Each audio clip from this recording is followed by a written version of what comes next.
Dear students, आज हम पढ़ेंगे डेवलपमेंट ऑफ चिक या मुर्गी के परिवर्धन के बारे में।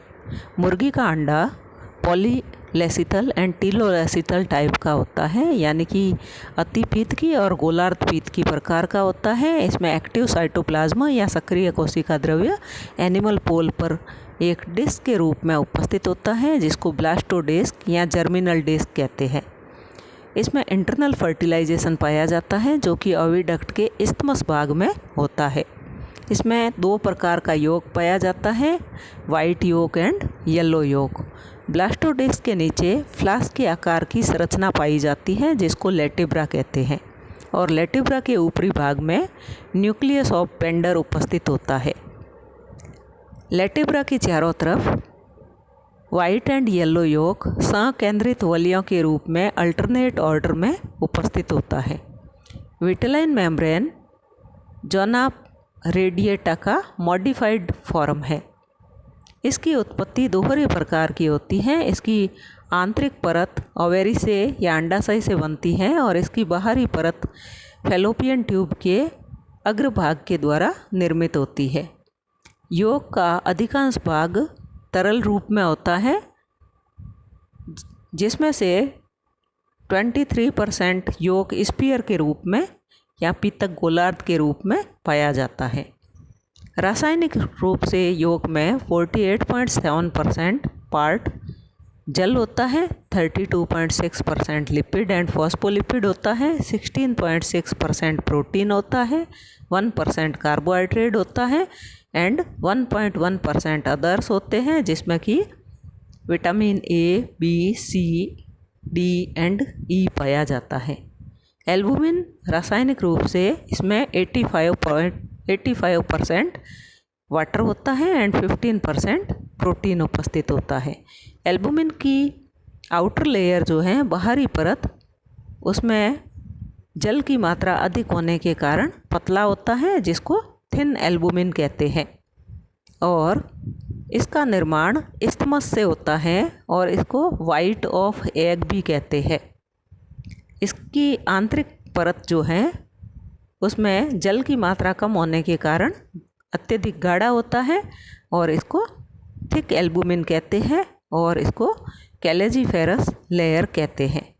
यह ओवम के दोनों तरफ ऐंठी हुई रज्जू के समान होती है, जिसको कैलेजा कहते हैं, और इसका निर्माण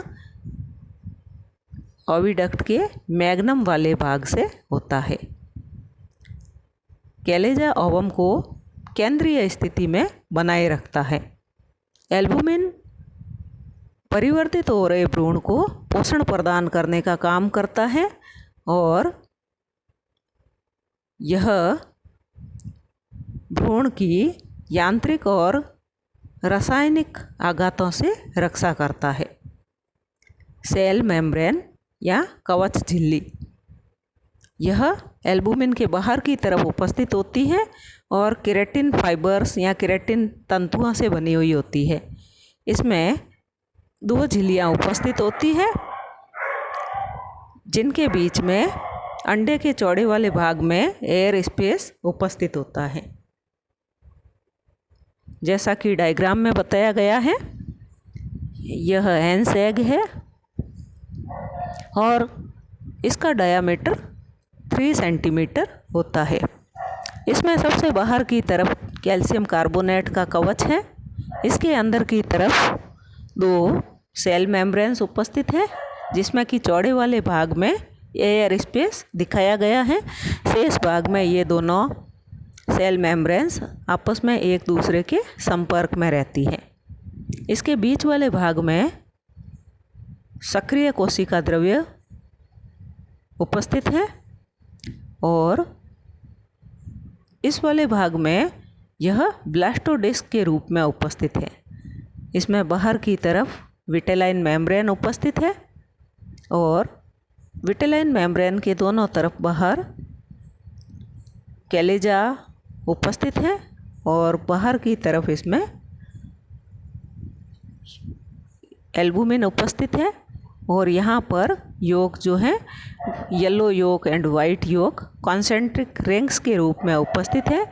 बीचों बीच में एक फ्लास्क शेप्ड स्ट्रक्चर है जिसको लेटेब्रा कहते हैं और इसके ऊपरी भाग में और ब्लास्टोडिस्क के जस्ट नीचे वाले भाग में न्यूक्लियस ऑफ पेंडर उपस्थित है।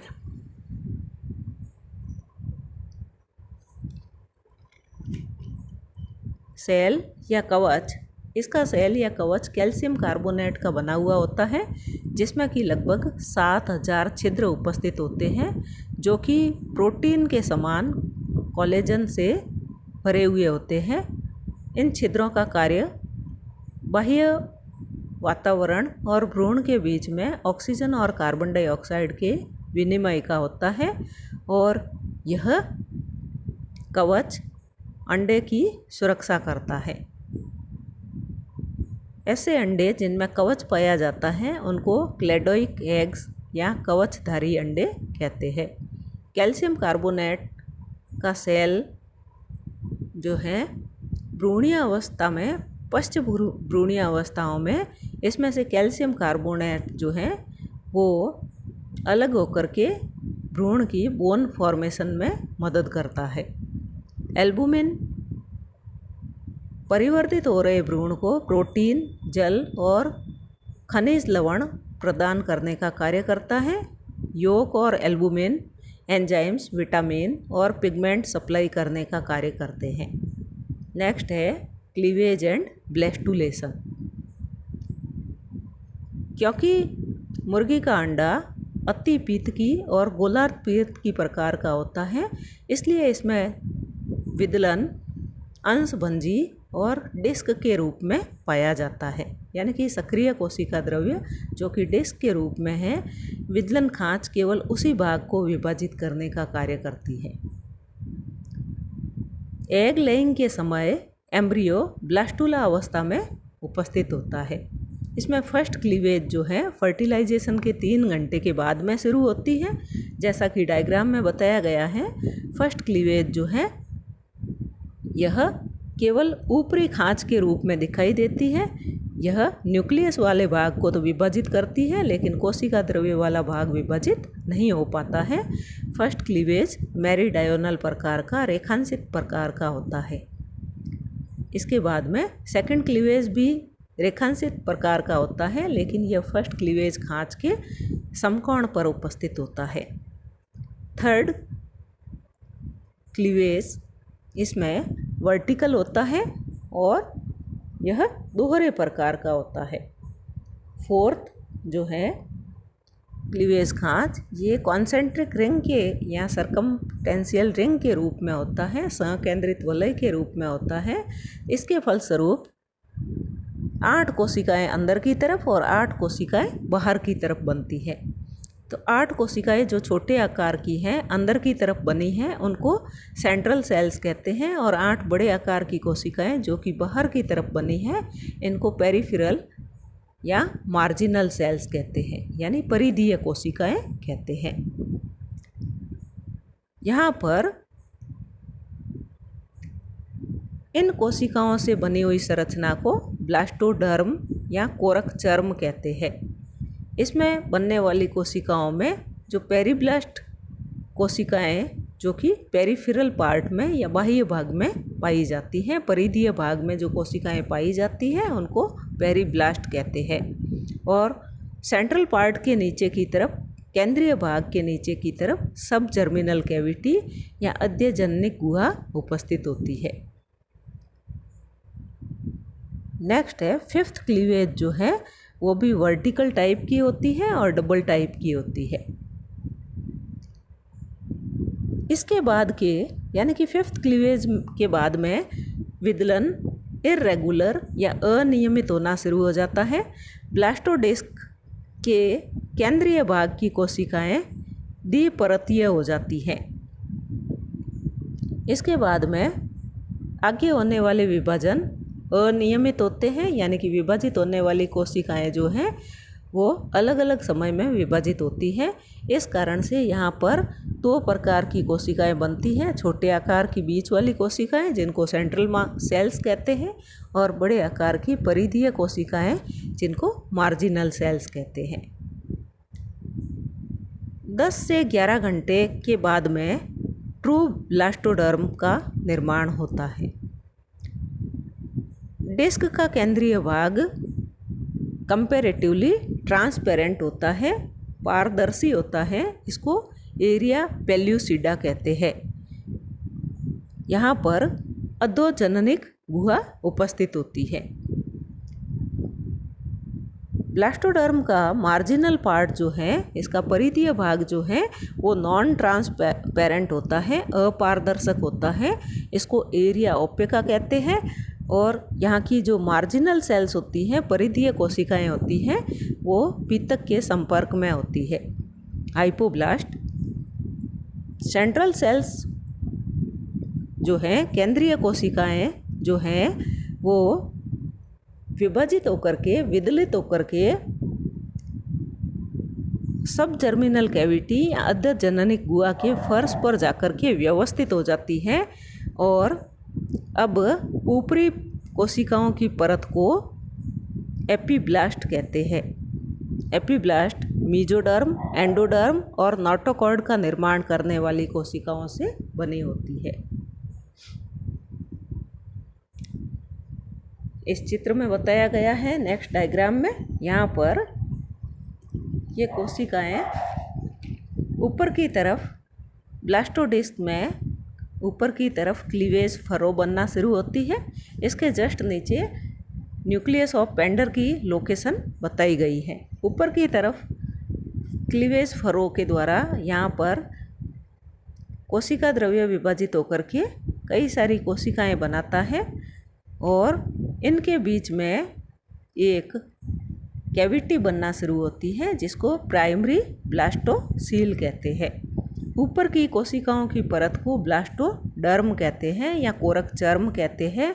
और इनके जस्ट केंद्रीय कोशिकाओं के नीचे की तरफ या बीच वाले भाग की कोशिकाओं के नीचे की तरफ प्राइमरी ब्लास्टोसील उपस्थित होती है। अब ब्लास्टोडर्म की कोशिकाएं बारंबार विभाजित होती हैं, तो इस प्रकार से यहाँ पर कोशिकाओं की कई परतें बन जाती है। बीच वाले भाग की कोशिकाएं जिनके नीचे की तरफ सब जर्मिनल कैविटी या प्राइमरी ब्लास्टोसील उपस्थित हैं, इस भाग की कोशिकाएं ट्रांसपेरेंट होती हैं और इनको एरिया पेल्यूसिडा कहते हैं। मार्जिनल या पेरिफेरल पार्ट की कोशिकाएं जो कि यॉर्क के सीधे संपर्क में हैं, ये कोशिकाएं नॉन ट्रांसपेरेंट या अपारदर्शी होती हैं। इनको एरिया ओपेका कहते हैं। अब एरिया पेल्यूसिडा भाग की कोशिकाएं, कुछ कोशिकाएं स्प्लिटिंग या विपटन के द्वारा अलग होकर के ये सब जर्मिनल कैविटी की फर्श के ऊपर आकर के इकट्ठा हो जाती है। तो इस प्रकार से ऊपर वाली परत को अब एपीब्लास्ट कहते हैं, नीचे वाली परत को हाइपोब्लास्ट कहते हैं और इनके बीच में सब जर्मिनल कैविटी उपस्थित है।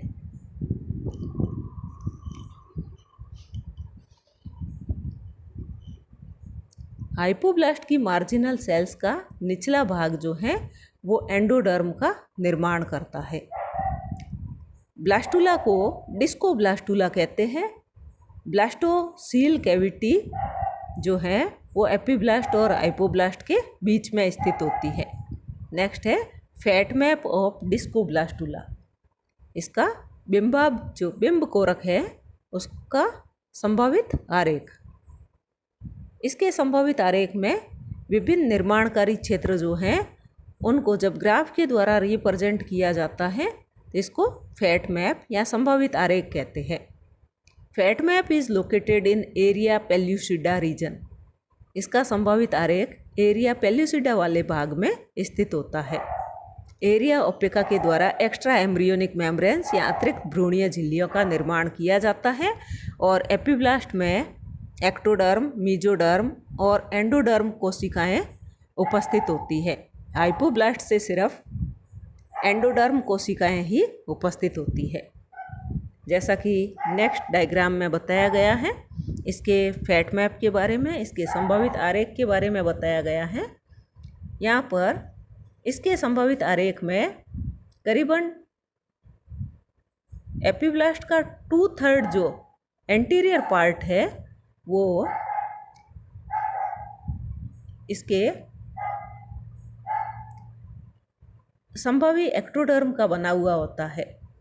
एपीब्लास्ट का एंटीरियर वाला 2/3 पार्ट जो है वो एक्टोडर्म का बना हुआ होता है और एक्टोडर्म मुख्य रूप से एपिडर्मिस में आगे चल करके परिवर्तित होती है। संभावी एक्टोडर्मल क्षेत्र के नीचे अर्धचंद्राकार संभावी न्यूरल एक्टोडर्म पाई जाती है। इसके जस्ट पीछे की तरफ न्यूरल एक्टोडर्म उपस्थित होती है और इसके बिल्कुल पीछे की तरफ संभावी नोटोकॉर्डल सेल्स उपस्थित होती है और नोटोकॉर्डल क्षेत्र के पीछे की तरफ प्रीकॉर्डल मेसोडर्म उपस्थित होती है और लेटरल प्लेट मेसोडर्म उपस्थित होती है जो कि भ्रूणीय और बाह्य भ्रूणीय प्रकार की होती है। इसके पीछे की तरफ सोमेटिक मेसोडर्म उपस्थित है और निचला भाग जो हाइपोडर्म इसमें हाइपोब्लास्ट का है। इसी प्रकार से नीचे वाले डायग्राम बी डायग्राम जो है इसमें बताया गया है सबसे बाहर की तरफ एक्स्ट्रा एम्ब्रियोनिक एक्टोडर्म उपस्थित है। इसके निचला भाग जो है एम्ब्रियोनिक एपिडर्मिस उपस्थित है। इसके नीचे वाला भाग न्यूरल प्लेट बनाता है, बीच वाला भाग नोटोकॉर्ड बनाता है और नीचे की तरफ मेसोडर्म में हेड मेसोडर्म है, सोमेटिक मेसो और लेटरल प्लेट मेसोडर्म है और एंडोडर्म गट का निर्माण करता है। नीचे की तरफ यॉर्क सैक है और एक्स्ट्रा एम्ब्रियोनिक मेसोडर्म उपस्थित है। नेक्स्ट है गैस्ट्रुलेशन। गैस्ट्रुलेशन में 4 इम्पोर्टेंट क्रियाएं होती है। फर्स्ट है फॉर्मेशन ऑफ एंडोडर्म, सेकंड है फॉर्मेशन ऑफ प्रिमिटिव स्ट्रिक या आदि रेखा का निर्माण, थर्ड है फॉर्मेशन ऑफ मेसोडर्म या मध्य जनन स्तर का निर्माण and formation of axial and para axial structures, अक्षीय और पराअक्षीय संरचनाओं का निर्माण। फर्स्ट है formation of endoderm. Cells forming endoderm migrated to subgerminal cavity from posterior part of area pellucida। Endoderm का निर्माण करने वाली कोशिकाएं अध्यजननिक गुहा तक प्रवास करती हैं एरिया पेल्यूसिडा के पश्च भाग से। तो एरिया पेल्यूसिडा के पश्च भाग से ये कोशिकाएं प्रवास करती हैं और ये कोशिकाएं सब जर्मिनल कैविटी की तरफ प्रवास करती है और सब जर्मिनल कैविटी के फर्श पर आकर के ये कोशिकाएं अग्र पश्च दिशा में फैल जाती हैं और योकी एंडोडर्म के साथ में मिक्स हो जाती हैं। एंडोडर्म जो कि हाइपोब्लास्ट से बनी है, फॉर्मेशन आइदर बाई डीलैमिनेशन और इनफिल्ट्रेशन। एंडोडर्म जो कि आकर के हाइपोब्लास्ट का निर्माण करती है, इनका निर्माण या तो विस्तरण के द्वारा होता है या अंतरछनन के द्वारा होता है या दोनों ही विधियों के द्वारा होता है। नेक्स्ट है फॉर्मेशन ऑफ प्रिमिटिव स्ट्रिक, आदिम रेखा का निर्माण। यह एग लेइंग के 6 से 7 घंटे बाद में शुरू होता है। एग लेइंग के 6 से 7 घंटे के बाद में भ्रूण में प्रिमिटिव स्ट्रिक या आदिम रेखा का निर्माण शुरू होता है। इसके लिए chordal and mesodermal cells area pellucida के पश्च भाग में आकर के इकट्ठी होना शुरू हो जाती है। प्रिमिटिव स्ट्रिक के निर्माण में प्रिजम्पटिव मेसोडर्म, प्रीकॉर्डल और नोटोकॉर्डल कोशिकाएं भाग लेती है और 12 घंटे के एम्ब्रियोनिक डेवलपमेंट के बाद में प्रिमिटिव स्ट्रिक का निर्माण पूर्ण हो जाता है, जैसा कि चित्र में दिखाया गया है। फर्स्ट डायग्राम में यहाँ पर एरिया पेल्यूसिडा के पिछले भाग में कॉर्डल मेसोडर्मल सेल्स जो है वो आकर के इकट्ठा होना शुरू हो जाती है। इसके कारण यह भाग जो है ब्लास्टोडर्म का यह भाग मोटा हो जाता है। फिर इन कोशिकाओं के लगातार यहाँ प्रवास करके आकर के आगे वाली कोशिकाओं को अंतर पोषित करने के कारण ये कोशिकाएं अंदर की तरफ, आगे की तरफ फैलती जाती हैं और एक रेखा का निर्माण करती हैं जिसको प्रिमिटिव स्ट्रिक या आधी रेखा कहते हैं। इसमें ऊपरी भाग फूला हुआ होता है जिसको एंसन नोड कहते हैं, जैसा कि ई डायग्राम में दिखाया गया है, डायग्राम ई। इसके पार्श्व भागों से मेसोडर्मल कोशिकाएं लगातार अग्र पार्श्व दिशाओं में प्रवास करती रहती है और इन प्रवास करने वाली कोशिकाओं की दर अंदर प्रवेश करने वाली कोशिकाओं की दर से अधिक होने के कारण संपूर्ण प्रिमिटिव स्ट्रिक के ऊपर खांच का निर्माण हो जाता है जिसको प्रिमिटिव नॉच कहते हैं। इस नॉच के जो भाग हैं वो उभरे हुए होते हैं जिनको आदिम उभार कहते हैं या प्रिमिटिव रिजेज कहते हैं। अब इस वाले भाग में जो पारदर्शी क्षेत्र हैं जिसको एरिया पेल्यूसिडा कहते हैं और परिधीय भाग जिसमें अपारदर्शी क्षेत्र हैं जिसको एरिया ओपेका कहते हैं और इसमें प्रिमिटिव ग्रूव या आदिम खांच बताई गई है। यहाँ पर एफ डायग्राम में कोशिकाओं की स्थिति बताई गई है कि किस प्रकार से कोशिकाएं अंदर की तरफ प्रवेश करती हैं, अंदर की तरफ प्रवेश करके यह अग्र पार्श्व दिशाओं में फैलती हैं।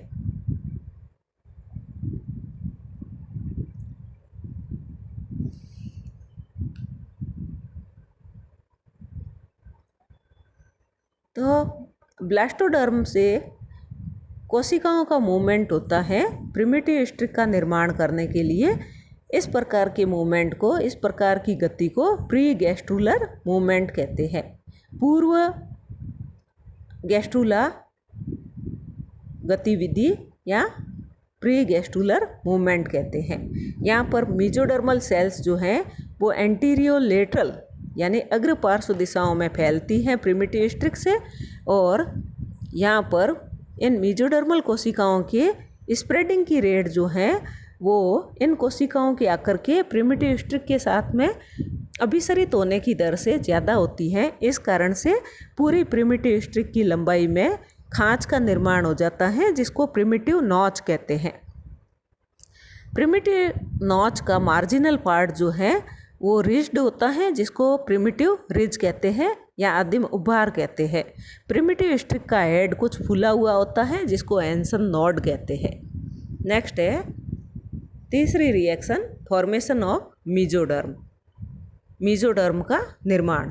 तो गैस्ट्रुला में हम पढ़ रहे थे, फर्स्ट था फॉर्मेशन ऑफ एंडोडर्म, एंडोडर्म का निर्माण, और एंडोडर्म का निर्माण एपिब्लास्ट से होता है।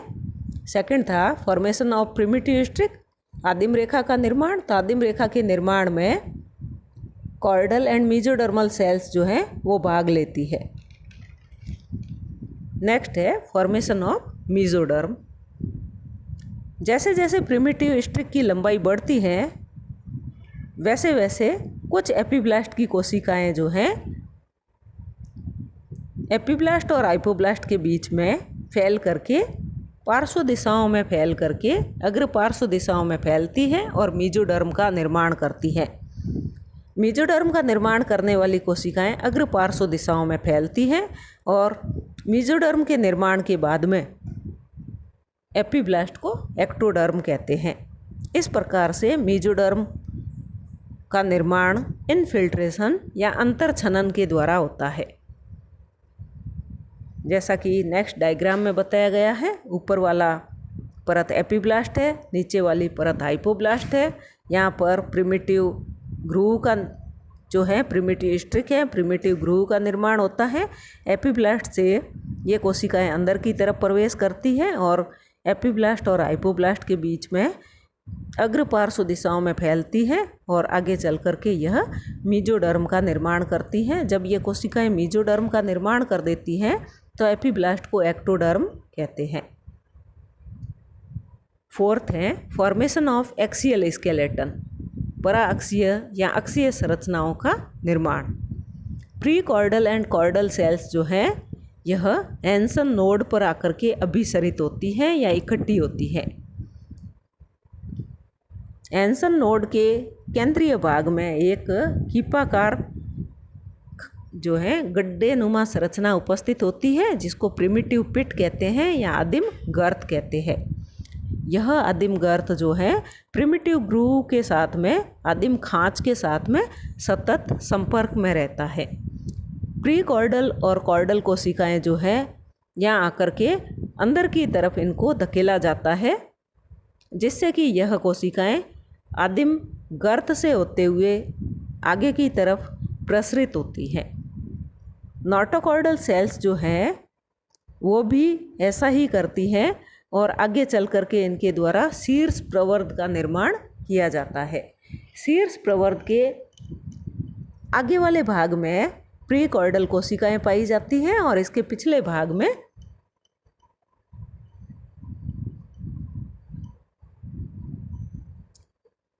शीर्ष प्रवर्ध के अगले भाग में प्री कॉर्डल सेल्स पाई जाती हैं और इसके पिछले भाग में नोटोकॉर्डल सेल्स पाई जाती हैं।